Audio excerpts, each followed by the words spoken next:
makes you so sick at heart that you can't take part. You can't even passively take part.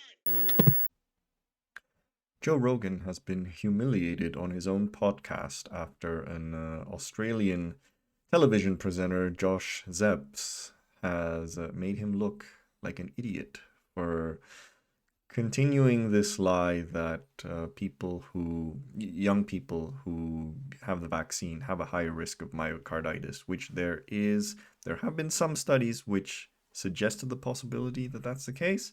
There have also been studies that suggest that that is not the case, that in fact you have a higher risk of myocarditis if you catch COVID. Hence why young people should be vaccinated. So let's watch this. And he's recognizing this on his own Twitter. He even went on to say that he looked dumb by saying this. But I'll explain later why this is not a sufficient excuse. So let's watch.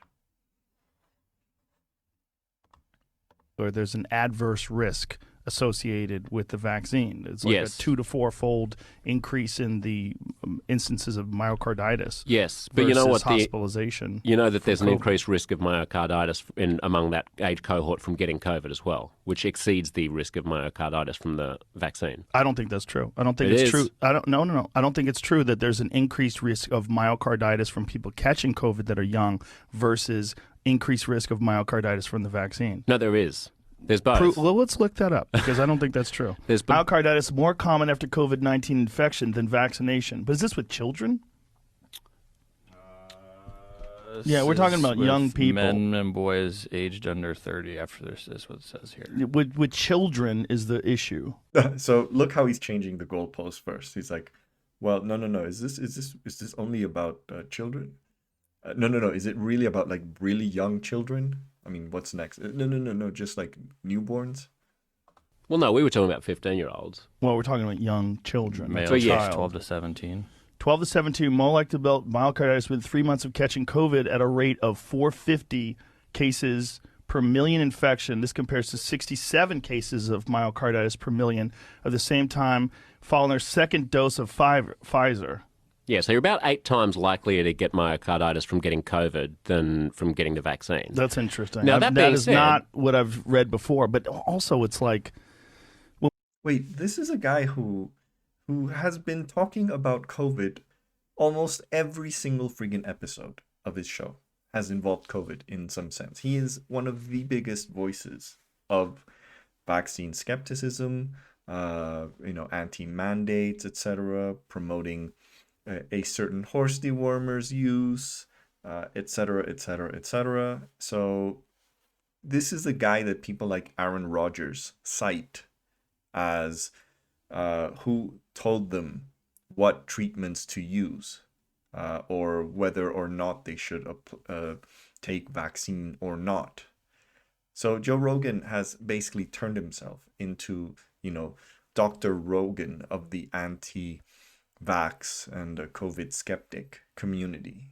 So shouldn't he know this? Shouldn't he have done his own research and realize this? It's amazing that he gets caught red-handed in the middle of his show. This is brilliant. This is epic. Even when we're reading these things, it's like, what are we getting this from? Was this from the VAERS report? But even why doesn't he? So now he's questioning the source. Why doesn't he do that when he's talking about the horse dewormers or any other alternative treatment? Why doesn't he doubt that? Given that there's so many peer-reviewed articles, so many, statistically significant pieces of evidence that show that the vaccine works. And he doubts all of that because big pharma, big government, whatever bullshit excuse he gives. And yet, when he's looking at data about one of the points that he's wrong about, he doubts that data. Like his first instinct is to doubt it. From the VAERS reports, when they report this stuff, it's like the amount of people that report, it's the underreporting. So the VAERS reports it's a database of vaccine side effects which again, every single vaccine skeptic seems to quote that without actually even knowing how to use it. I've used it, and trust me, the numbers are quite low, very low. Anyway, yeah, so he's giving the excuses. Like I said, he's made me look dumb on the podcast. This video is cringy, but it happens when you stumble in a long-form podcast when you don't know a subject was going to come up and you wing it. So if he's admitting that this is, that he has a general lack of expertise on these topics, why do people follow his advice? Genuinely curious. Why is he seen as an expert on COVID? Why is he seen as a guy whose COVID remedies people will follow? And so, yeah, he posts some other studies. Like I said, if one study says something that hints, Or there's an adverse risk.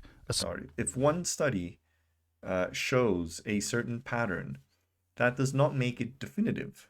That does not mean that you should take, especially if it's not peer reviewed, if it's only a preprint article, and a lot of COVID. So I'm not again. I want to be clear.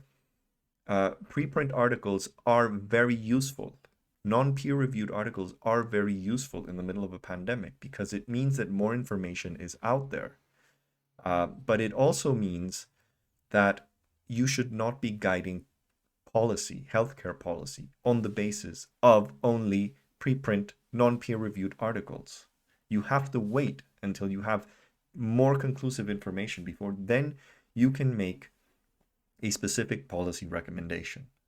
So if an article appears that suggests that there is a heightened risk of myocarditis in young people, you should still take that with a pinch of salt, because you don't know exactly what the methodology was used. You need experts to check and double check, see, you make similar tests with different cohorts. And then finally, once you have a volume of evidence that suggests that's the case, then you guide policy on that basis.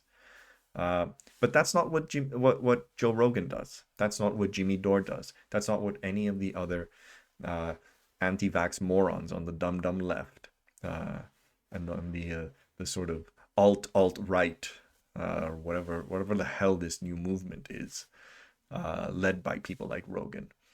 I'm not right-winger, but I'm just, repeating every right-wing talking points to my audience. They don't do that. They see the very first headline that goes in line with what they've been saying about vaccines, and they will run with it as if that is, the final statement of the medical community. It's ridiculous. It's absolutely ridiculous. And that's why these clowns are so fucking irresponsible.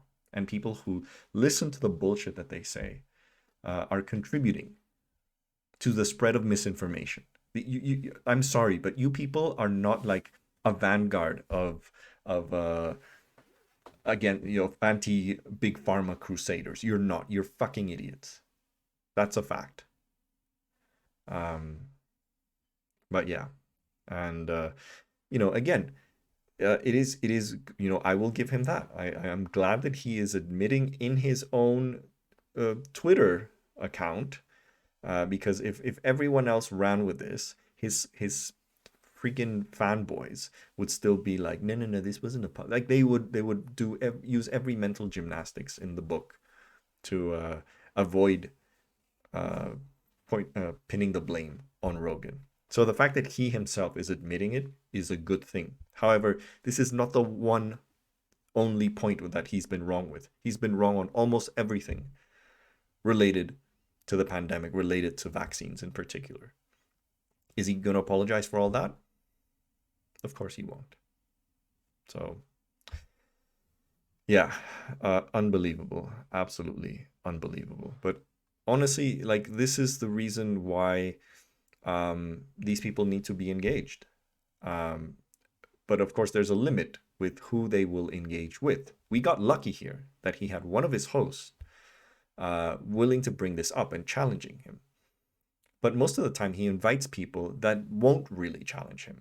And sadly, the very few instances where he brings someone that could challenge him, which was that CNN guy, what's his name, Sanjay Gupta, he did a piss poor job at it. So that was a massive missed opportunity. But Joe Rogan does not engage with his critics, by and large. Nor does Jimmy Dore, nor do these other clowns. So, you know, this was, sadly speaking, this was the exception, not the rule, of seeing one of these clowns get ridiculed in public. It's a shame that there won't be many more chances. So, on that note, if you like this video, please like, please share. Most importantly, please subscribe. I will see you next time.